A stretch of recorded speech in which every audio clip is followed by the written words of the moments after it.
अस्सलाम वालेकुम 7th class. आज हमारा लेक्चर नंबर 39 जाएगा, जिसकी डेट है 12 सितंबर 2020 एंड डे है सैटरडे। डायरी नोट डाउन करिएगा सारे बच्चे। Review exercise 4 question number 6 and exercise number 5.1 question number 1 and 2 solve on neat register. Review exercise 4 का हमने क्वेश्चन नंबर 6 करना है और साथ ही हमने चैप्टर 5 जो है उसकी फर्स्ट एक्सरसाइज के फर्स्ट 2 क्वेश्चन जो है उन्हें नीट रजिस्टर पर सॉल्व करना है। रिव्यू एक्सरसाइज 4 का जो क्वेश्चन नंबर 6 है वो एज इट इज़ हमारे पास एक्सरसाइज 4.4 की तरह है। फर्स्ट वाला क्वेश्चन हम सॉल्व करते हैं, बाकी रिमेनिंग पार्ट्स जो हैं वो आप लोग खुद सॉल्व करिएगा। क्वेश्चन नंबर 4 की स्टेटमेंट है simplify and right the answer in simple form. इसे सिंप्लीफाई करने के बाद सबसे आसान तरीन शक्ल में लोएस्ट फॉर्म में लिख देना है। फर्स्ट वाला पार्ट जो है ये क्वेश्चन जो है इसमें 2 लॉज का यूज़ होगा, एक प्रोडक्ट लॉ का और सेकंड में क्वोशंट लॉ का। अब प्रोडक्ट लॉ या क्वोशंट लॉ में से कौन से वाला लॉ पहले अप्लाई करेंगे, ये क्वेश्चन के अकॉर्डिंग आपने देखना है कि पहले प्रोडक्ट का यूज़ हो सकता है, बाद में क्वोशंट का, या पहले क्वोशंट लॉ का फिर प्रोडक्ट का। क्वेश्चन में सबसे पहले क्वेश्चन को एज इट इज़ लिखा।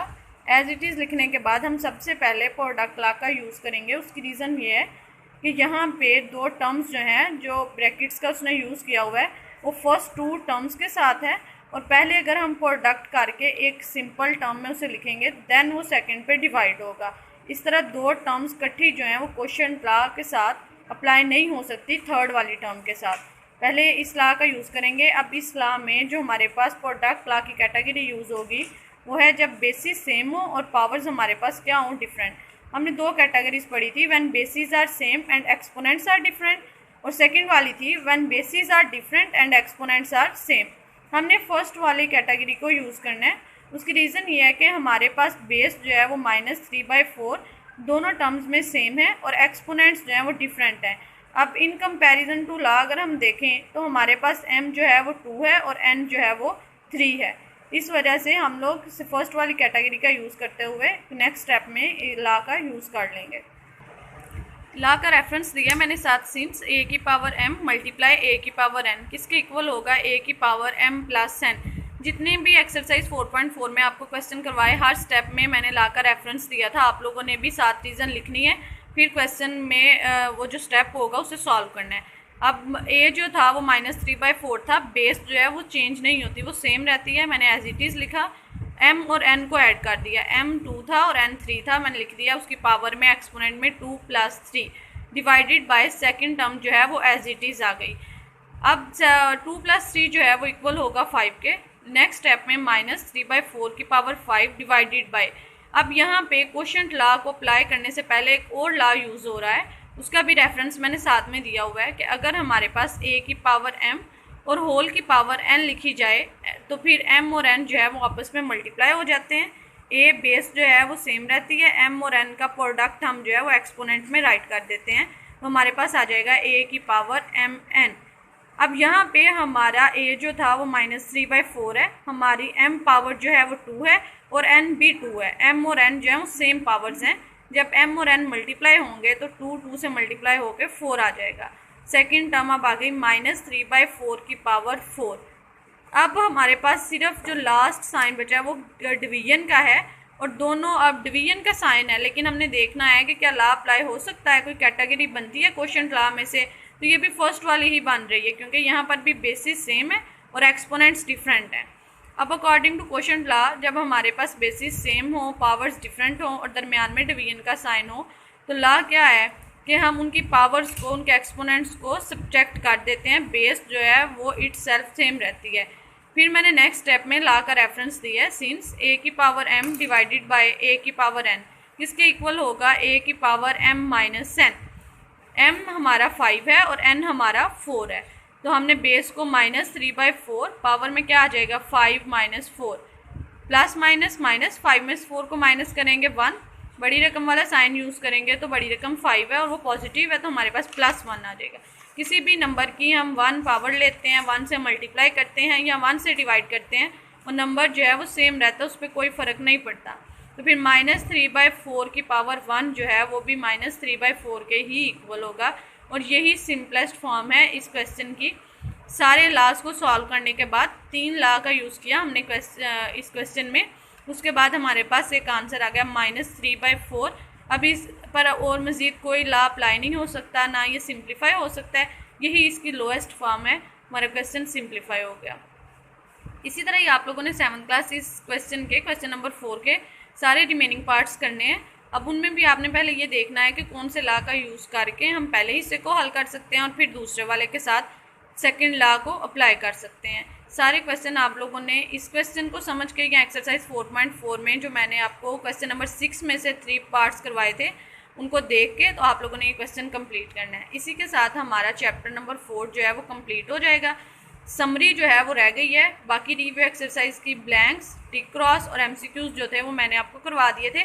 समरी अब आप लोगों ने अच्छे तरीके से पढ़नी है और समरी में सारी वही चीज़ें लिखी हुई हैं जो मैंने आपको शॉर्ट क्वेश्चंस रिव्यू का फर्स्ट क्वेश्चन मार्क करवाया था, वो सारा समरी में लिखा है। अब अगर किसी बच्चे को ऐसा लग रहा हो कि मैंने समरी में से क्वेश्चन का आंसर याद करना है तो वो कर सकता है, क्योंकि एज इट इज़ डेफिनेशंस और आंसर्स लिखे हुए हैं जो आपको मैंने थ्योरी में एक्सरसाइज से पहले मार्क करवाए थे।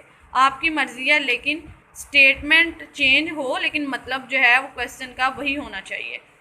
अब नेक्स्ट हम लोग चैप्टर नंबर 5 स्टार्ट करते हैं। चैप्टर नंबर 5 के पहले तो थ्योरी को डिस्कस करेंगे, उसके बाद 5.1 के 2 सिंपल क्वेश्चंस हैं जो आप लोगों ने 6th क्लास में भी पढ़े होंगे प्राइम फैक्टराइजेशन के, वो आप लोगों ने खुद करने हैं। मैं सिर्फ आपको गाइड कर देती हूँ और थ्योरी जो है उसमें से कुछ चीज़ें हाईलाइट करनी है या अंडरलाइन करनी है, आप लोग देख लें, वो साथ साथ करते रहिएगा।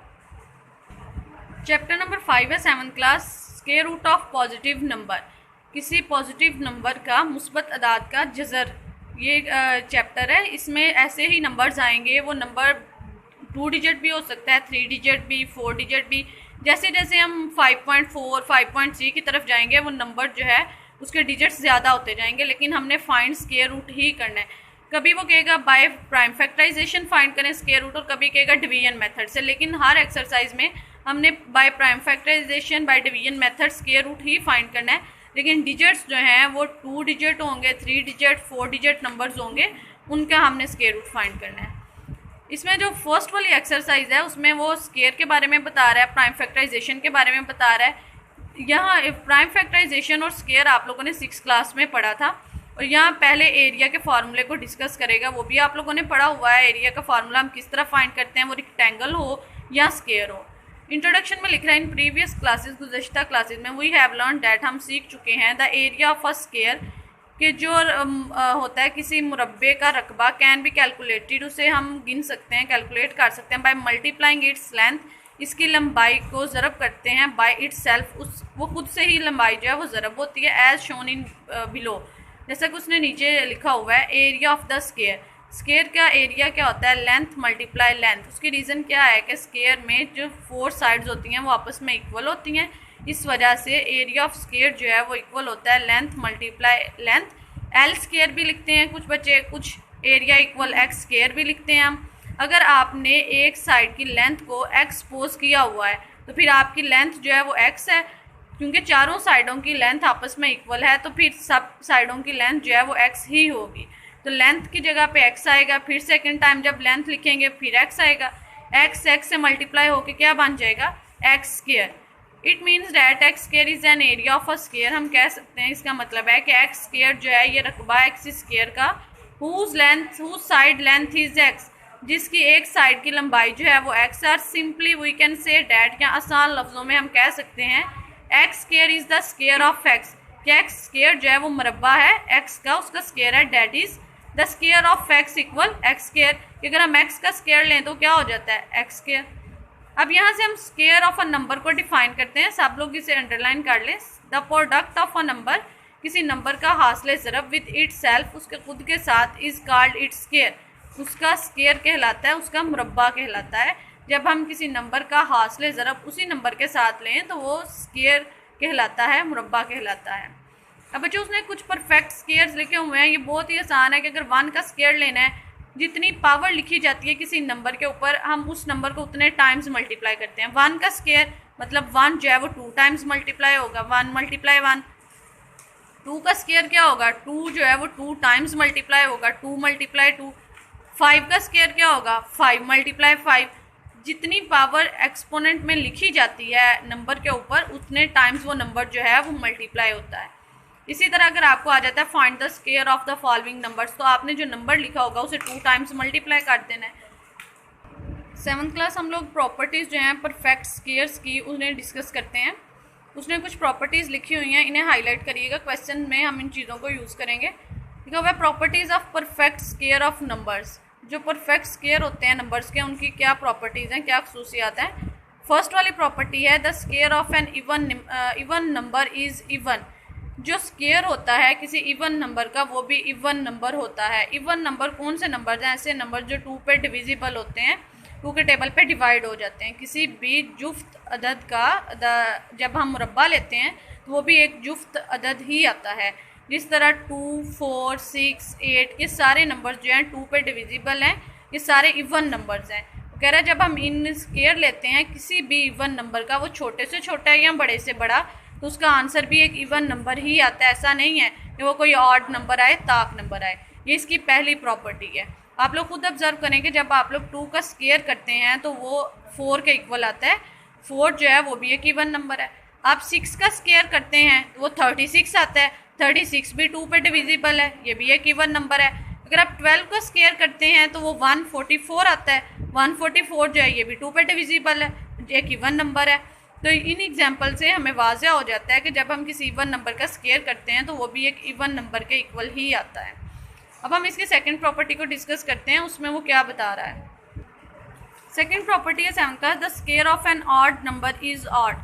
जब हम किसी ताक अदाद का मुरब्बा लेते हैं तो वो भी एक ताक अदाद ही आता है, ताक अदद ही आता है। जिस तरह 1, 3, 5, 9 ये सारे जो हैं ऑड नंबर्स हैं। ऑड नंबर्स कौन से होते हैं? जो 2 पे डिवाइड नहीं होते हैं। अब अगर हम 1 का स्क्वायर करते हैं तो वो 1 आता है। 1 जो था वो बजाते खुद भी एक ऑड नंबर था, जब उसका स्क्वायर किया तो फिर भी एक ऑड नंबर आया। 3 जो है वो एक ऑड नंबर है, जब हम 3 का स्क्वायर करेंगे, 3 को 2 टाइम्स मल्टीप्लाई करेंगे वो 9 आएगा। 9 जो है वो भी एक ऑड नंबर है।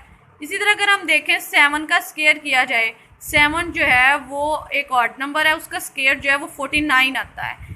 49 जो है ये भी एक ऑड नंबर है। अगर कोई बड़ा नंबर देखना है 11 देख लें, 11 जो है वो ऑड नंबर है, 2 पे डिवाइड नहीं होता। जब हम इसका स्क्वायर करें तो वो 121 के इक्वल आता है। 121 जो है वो भी एक ऑड नंबर है।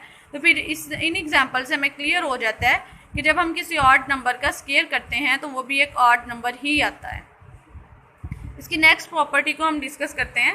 नेक्स्ट प्रॉपर्टी है इसकी, the square of a proper fraction is less than itself. जब हम किसी प्रॉपर फ्रैक्शन का स्क्वायर करते हैं, उसका मुरब्बा लेते हैं, तो वो हमेशा उस फ्रैक्शन से, उसका आंसर जो है उस फ्रैक्शन से छोटा आता है, कम आता है। अगर हम एग्जांपल लें कि कोई फ्रैक्शन ले लेते हैं 2/5। जब हम 2/5 का स्क्वायर करते हैं तो वो क्या आएगा? 4/25। ये हमने एक्सरसाइज 4.4 में पढ़ा था कि अगर हमारे पास 2/5 या कोई भी a का स्क्वायर लिखा हुआ है a/b⁴n, तो जो पावर है वो a और b पे स्प्लिट हो जाती है। तो यहाँ पे अगर हम कहें कि हमारा a 2 है, हमारा b 5 है, तो a की पावर भी 2 होगा और b की पावर भी 2 होगा। इस वजह से 2 का स्क्वायर क्या आएगा? 4, और 5 का स्क्वायर क्या आएगा? 25। अब यहाँ पे हमारे पास जो फ्रैक्शन थी वो 2/5 थी, जब हमने उसका स्क्वायर किया तो वो उस फ्रैक्शन से छोटा आया 4/25। ये इसकी थर्ड प्रॉपर्टी थी square of a positive number की। इसकी लास्ट प्रॉपर्टी है the square of a decimal. Decimal किसी अशारिये की बात कर रहा है। जब हम मुरब्बा लेते हैं किसी डेसिमल का लेस देन 1, जो कि 1 से छोटा हो, is smaller than the decimal, तो वो भी उस डेसिमल से छोटा ही आता है। फॉर एग्जांपल अगर हम कोई नंबर लेते हैं 0.3, 0.3 जो है ये लेस देन 1 है। जब हम इसका स्क्वायर करते हैं तो क्या आएगा? 0.3 मल्टीप्लाई 0.3। अब आपने इसे मल्टीप्लाई करके इसका स्क्वायर फाइंड करना है, या पहले डेसिमल को ख़त्म करके आपने इसका स्क्वायर फाइंड करना है, आपकी मर्जी है। दोनों तरीक़ों से आंसर सेम रहता है। अगर आप डेसिमल को ख़त्म करते हैं तो क्या आ जाएगा जी? आपके पास 3/10 मल्टीप्लाई, फिर 0.3 में डेसिमल को ख़त्म करें तो डेसिमल के नीचे 1 लिखेंगे, बाद में जितने डिजिट्स हैं उतने 0, तो एक 0 आएगा, क्योंकि डेसिमल के बाद सिर्फ एक ही डिजिट है जो कि 3 है, तो वो भी क्या आ जाएगा? 10। अब 3/10 जो है वो 3/10 से मल्टीप्लाई हो रहा है। न्यूमिनेटर से मल्टीप्लाई होगा और डिनोमिनेटर से, तो क्या आ जाएगा हमारे पास? 9/100। 9/100 जब हम 9 को 100 पे डिवाइड करते हैं तो हमारा आंसर आता है 0.09। अब 0.3 जो था वो लेस देन 1 था, जब हमने इसका स्क्वायर किया तो वो आया 0.09। तो ये 0.3 से भी लेस है, तो फिर ये भी square of a positive number की प्रॉपर्टी है कि जब हम किसी डेसिमल का जो कि लेस देन 1 है उसका स्क्वायर करते हैं तो वो भी उस डेसिमल से छोटा ही आता है, कभी भी उससे बड़ा नहीं आ सकता है। उस डेसिमल से हमेशा एक छोटा नंबर ही आएगा। ये 4 प्रॉपर्टीज़ थी 7th क्लास, इन्हें आप लोगों ने हाईलाइट कर लेना है जिस तरह मैंने किया हुआ है, और इन्हें MCQs के लिए भी याद रखना है। और अगर क्वेश्चन में कोई ऐसा क्वेश्चन आ जाता है जिसमें हमें किसी प्रॉपर्टी का यूज़ करना पड़े तो वहाँ पर भी हम रेफरेंस दे के इन प्रॉपर्टीज़ का यूज़ करेंगे। एक्सरसाइज 5.1 के जो फर्स्ट 2 क्वेश्चन हैं ये हमने पढ़े हैं पहले जब हम लोग स्क्वायर की डेफिनेशन पढ़ रहे थे, और जो एग्जांपल्स आपको दी थी वो एग्जांपल्स दी थी कि स्क्वायर की डेफिनेशन में हम किस तरह उन एग्जांपल्स को एडजस्ट कर सकते हैं। अब अगर आप लोग फर्स्ट क्वेश्चन देखें तो वो भी एग्जांपल्स ही बन रही हैं। बेशक अब इन क्वेश्चंस में से कोई एक नंबर लेके स्क्वायर की डेफिनेशन के साथ एग्जांपल में लिख दीजिएगा। फर्स्ट क्वेश्चन है find the squares of the following numbers, मंदरजा झैल नंबरों के मुरब्बे को मालूम करें। फर्स्ट पार्ट में उसने लिखा हुआ है 6। जब हमने 6 का स्क्वायर फाइंड करना है तो क्या होगा, 6 जो है वो 2 टाइम्स मल्टीप्लाई होगा। 6 × 6 और किसके इक्वल आएगा, 36 के। अगर हम 13 का स्क्वायर फाइंड करें जिस तरह 5th पार्ट में लिखा हुआ है, 13 का स्क्वायर 13 जो है वो 13 से मल्टीप्लाई होगा 2 टाइम्स। 13 का टेबल 13 तक पढ़ें तो क्या आता है 169। इसी तरह आप लोगों ने सिर्फ एक स्टेप, अगर हम 7th क्लास देखें इसका लास्ट पार्ट जो कि 25 लिखा हुआ है तो 25 का हमने स्क्वायर फाइंड करना है। 25 का स्क्वायर जो है वो इक्वल होगा 25 × 25, 2 टाइम्स जो है वो 25 मल्टीप्लाई होगा जो कि इक्वल होगा 625 के। ये सारे क्वेश्चन जो हैं इनमें सिर्फ आपने स्क्वायर फाइंड करना है, एक स्टेप में लिख के टेबल पढ़ लीजिएगा, वहाँ तक आपका आंसर आ जाएगा। ये सारे क्वेश्चन आपने अपने नीचे रजिस्टर पे सॉल्व करने हैं। जो सेकंड क्वेश्चन है वो प्राइम फैक्टराइजेशन का, उसने मेथड मेंशन नहीं किया हुआ कि प्राइम फैक्टराइजेशन के मेथड से सॉल्व करें, लेकिन हमने चेक करना है कि परफेक्ट स्क्वायर है या नहीं है, उसके लिए हम प्राइम फैक्टराइजेशन को ही यूज़ करेंगे। कह रहे test with the following numbers are perfect squares और नॉट। टेस्ट करेंगे ये जो नंबर आपको दिए गए हैं ये परफेक्ट स्क्वायर हैं या नहीं है। 59 है, जिस तरह 625 है। परफेक्ट स्क्वायर के बारे में आप लोगों ने 6th क्लास में पढ़ा होगा, एक चैप्टर था वहाँ पर उसने बताया हुआ था कि वो नंबर परफेक्ट स्क्वायर होते हैं जब हम प्राइम फैक्टराइजेशन करके उनके प्राइम फैक्टर्स लिखें तो उन सारे प्राइम फैक्टर्स की पेयरिंग हो जाए, सारे पेयर अप हो जाएं। अगर वो पेयर अप हो जाते हैं तो जिस नंबर के हमने प्राइम फैक्टर्स लिखे हैं वो नंबर जो है परफेक्ट स्क्वायर है। और अगर पेयरिंग करने के बाद कोई नंबर जो है वो अकेला रह जाता है, उसकी पेयरिंग किसी नंबर के साथ नहीं होती, तो फिर वो नंबर जिसके हमने प्राइम फैक्टर्स लिखे थे वो परफेक्ट स्क्वायर नहीं है। यहाँ 7th क्लास में भी उसने वही मेथड आपको बताया हुआ है एग्जाम्पल में, आपने उसी मेथड को फॉलो करके टेस्ट करना है जो नंबर उसने दिए हुए हैं कि क्या ये परफेक्ट स्क्वायर हैं या नहीं है। अब इनमें से कुछ नंबर ऐसे लिखे हुए हैं जो उसने फर्स्ट क्वेश्चन में वैसे नंबर दिए थे, आपने उनका स्क्वायर किया तो वो इसके इक्वल आ गया। जिस तरह अभी मैंने लास्ट में डिस्कस किया आपसे, 25 का स्क्वायर जो है वो 625 के इक्वल है। तो यहाँ पे क्वेश्चन नंबर 2 में सेकंड पार्ट में उसने लिखा हुआ है कि 625 को टेस्ट करें कि ये है परफेक्ट स्क्वायर कि नहीं है। तो अब ये है परफेक्ट स्क्वायर क्योंकि 25 को 25 से मल्टीप्लाई करें तो 625 आता है, और अगर 25 को लिखें खोल के इसके प्राइम फैक्टर्स में तो 5 2 टाइम्स मल्टीप्लाई होता है। तो अगर 5 4 टाइम्स मल्टीप्लाई हो तो 625 आता है। तो 5 का स्क्वायर मल्टीप्लाई 5 का स्क्वायर, दो जो 4 5 थे उनकी पेयरिंग हो गई, दो पेयर बन गए इनके। लेकिन जिस तरह मेथड है उस तरह करके आप लोगों ने फिर नीचे बताना है hence verified that this number is a perfect square और नॉट। एग्जाम्पल नंबर 1 है check with the following numbers are perfect squares और नॉट। आपकी एक्सरसाइज में जो उसने नंबर दिए हुए हैं वो सिर्फ 3 डिजिट नंबर हैं या 2 डिजिट नंबर हैं, जबकि एग्जाम्पल्स में उसने 4 डिजिट नंबर से भी क्वेश्चन को सॉल्व किया हुआ है। यहाँ से आप लोगों ने मेथड देखना है, अपने प्राइम फैक्टराइजेशन करनी है, ये 5 क्लास से आप लोगों ने पढ़नी शुरू की थी। बाद में प्राइम फैक्टर्स लिखने हैं, प्राइम फैक्टर्स लिखने के बाद उसने पेयरिंग किया, आपकी मर्जी है आपने पेयरिंग किस तरह करनी है।